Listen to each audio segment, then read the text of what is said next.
Hi lovely people! This week I am back with a book haul because I've bought some more books. Safe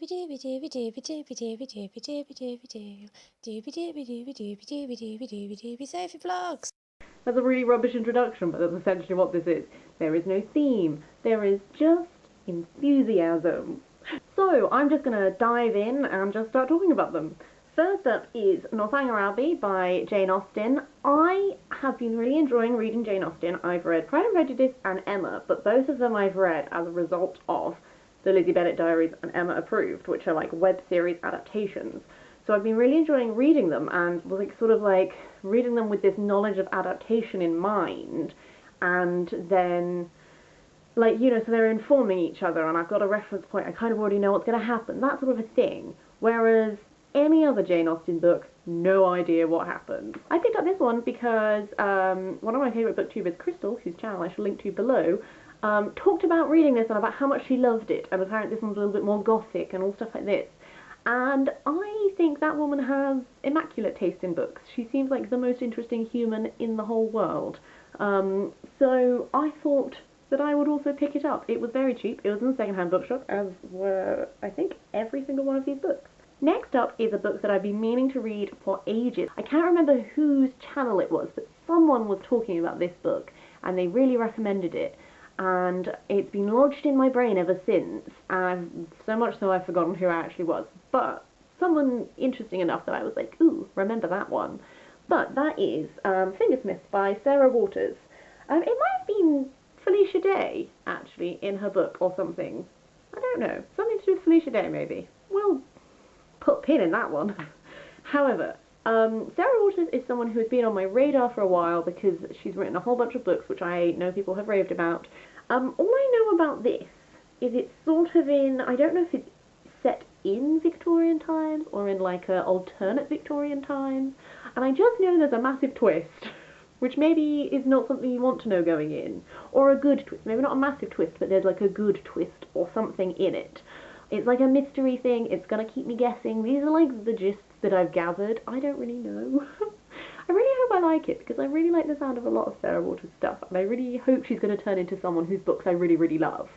We'll find out. Next up is a book that I sort of bought on whim, as I do so often in second-hand bookshops, because I have no willpower. That is The Moon is a Harsh Mistress by Robert A. Heinlein. This sounds really cool. It's about these political dissidents and convicts who live in colonies on the moon. Everything's very regulated by this supercomputer, but then this technician discovers that the supercomputer has achieved consciousness and developed a sense of humour, and his choice is clear: either report the problem to the authorities or become friends, and perhaps overthrow the government while he's at it. And I think this sounds really, really cool and interesting. I kind of it made me think a bit of The Dispossessed by Ursula K. Le Guin, which was a sci-fi book that I really enjoyed because I really liked that it explored like the politics of this world that had been built up and all that sort of stuff. That seemed really, really interesting to me. So I just went for it. Speaking of Ursula K. Le Guin, I also bought the Earthsea Quartet.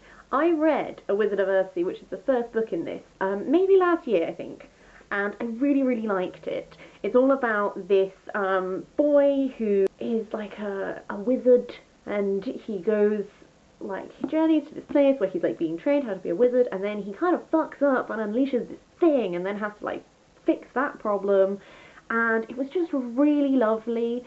It's sort of written for, it's like a children's book, but a children's book that you also can read as an adult and really enjoy. And so I really want to know what else happens. Ursula K. Le Guin is another one of those authors who I feel like we're going to get on really, really well. So I keep buying her books, and I just need to sit down and read them because I'm super duper excited to just get to know her better, because The Dispossessed was great, A Wizard of Earthsea was great, and hopefully the rest of the Earthsea Quartet is also going to be absolutely great. I also have Left Hand of Darkness by her to read, which I hauled in my birthday haul, and I don't know where I'm going to start. I'm just very excited. Another thing that kind of relates to my birthday book haul is A Time of Justice by Catherine Kerr. Because if you watch that video, you will know that I hauled 2 more Catherine Kerrs because she's done this massive, big, epic cycle of a series which I accidentally read out of order when I was younger, which was very confusing. So I'm now trying to read in order, but I find myself missing some of the key, like the second cycle. So now that I've also got this book, it means that I only need one more of the books from this cycle, and then I finally have the cycle, and I can finally finish reading it, and I can finally understand what the hell was going on when I read it when I was a child, and I got very confused. So, we inch ever closer. Changing genre, I was going to say slightly, and then I realised it's actually quite a lot. We've got Mr. Norris Changes Trains by Christopher Isherwood.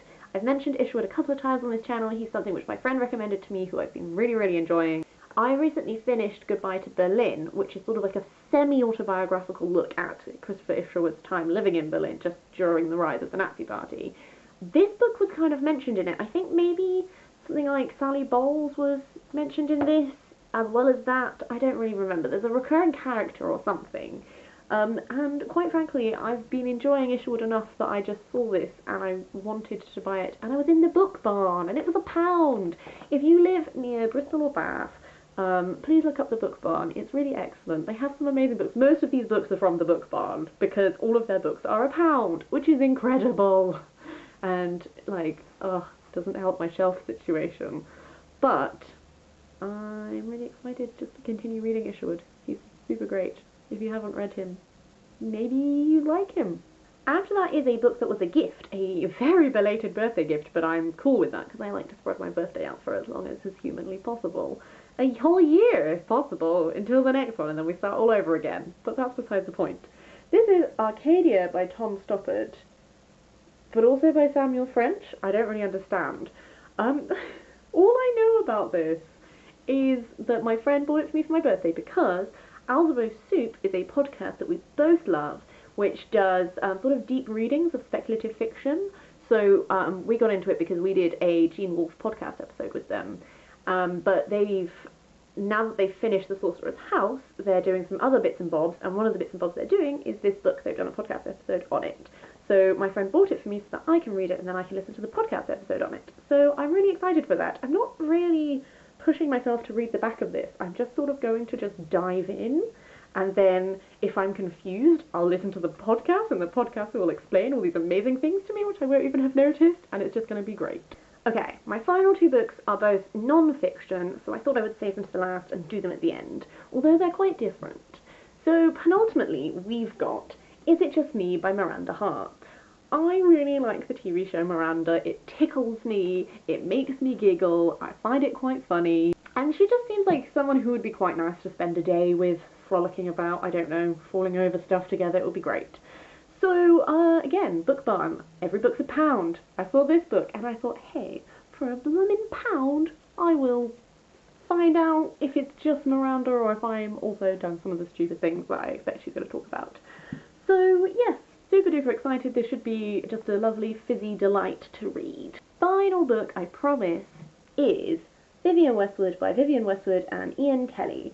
This I was so excited to find. It was in the front window of a charity shop, and I zoomed in and I was like, could I get the book from the window please? Because this was a £5, and on the back it says it normally sells for 25 quid. So, like, that's pretty cool. I'm currently reading a fashion book by Amber Butcher, and I'm really enjoying it. It's really fun. So, like, fashion writing is something that I've been wanting to read more of, because I really like fashion, but I don't really have a lot of, like, knowledge. So, this should be pretty interesting. I feel like Vivienne Westwood was making clothes and clothing some really interesting people during some quite interesting times. She's not really someone who I actually really know a lot about. So this is just gonna hopefully just be like an interesting read. I'm into biographies, so fashion biographies should also be interesting to me.